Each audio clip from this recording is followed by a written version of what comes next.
vaccine issue and all that. What do you think government should do at this particular point in time? Yeah, I think, as my brother admitted, even among the health workers, some of them are not certain whether they are going to take it. Yeah. And they are the people we are looking up to. Because this medicine, if you are to be security, we have people that will be looking up to them. And can you imagine we have security issues and our police people come out to say we are afraid, or military problems, oh, we are afraid. Then we should go and hide. Because they are the men to stand in for us. The same way, when you have medical issues, we are looking up to our health professionals. So that's why calls are being placed to them here now, and because people want that kind of assurance from them.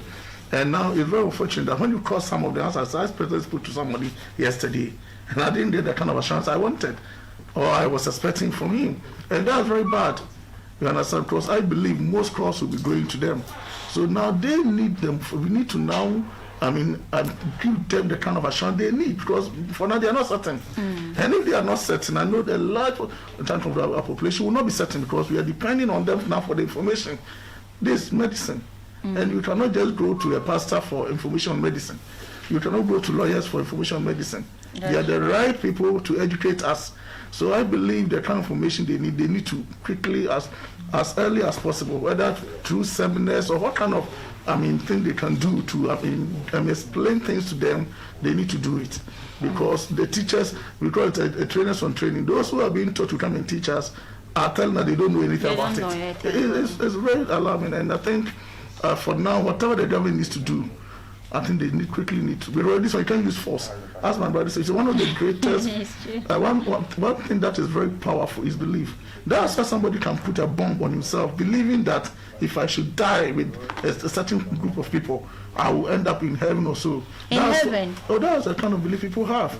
That's why they can bomb themselves, kill themselves, and commit that kind of suicide bombers. Today, people do, because what is the motivation? Is sometimes no money. It's belief. They believe in something the same way.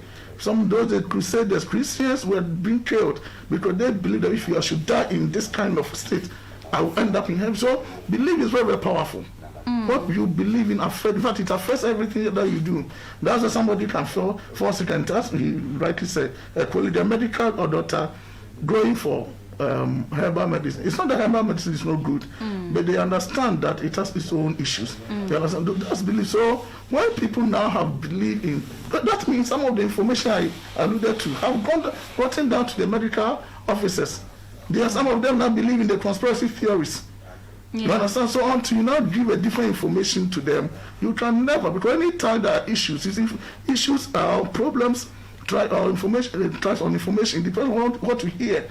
If right now I come to GTV now, and I don't know you, and the kind of information they will give me about you, that will be my first approach, because I will now, because I don't know you. You understand? So we need to now, government they have a task. There's one thing, getting the medicines, which we have to applaud them. We have to, because they've done well. I think we are the first African country. Yes. And among our 19 countries also, some information came out. So please, we need to now applaud our leaders, although it is not adequate as we've stated. But getting the medicine and not utilizing it means we've done nothing. Right. You understand? So it is important we do everything that it takes to make sure the frontliners take it, because they will give us much assurance. But if I see, and somebody was even telling me, well, how are you even sure it's a medicine that they're going to inject them? Sometimes you can even see that they're injecting. So someone say they are coming to inject 666 into your system. It's not actually the medicine.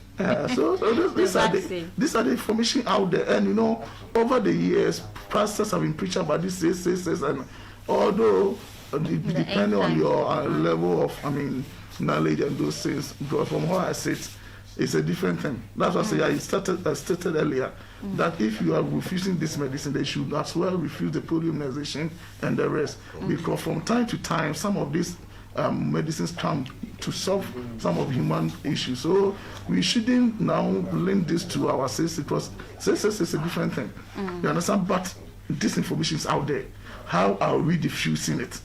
And to me, our people are not doing well. Our leaders are not doing well. Yeah, with that information. That's very true. Now let me. Can I just add something? Okay. So Apostle spoke about some of our colleagues, not okay. So if I compare them to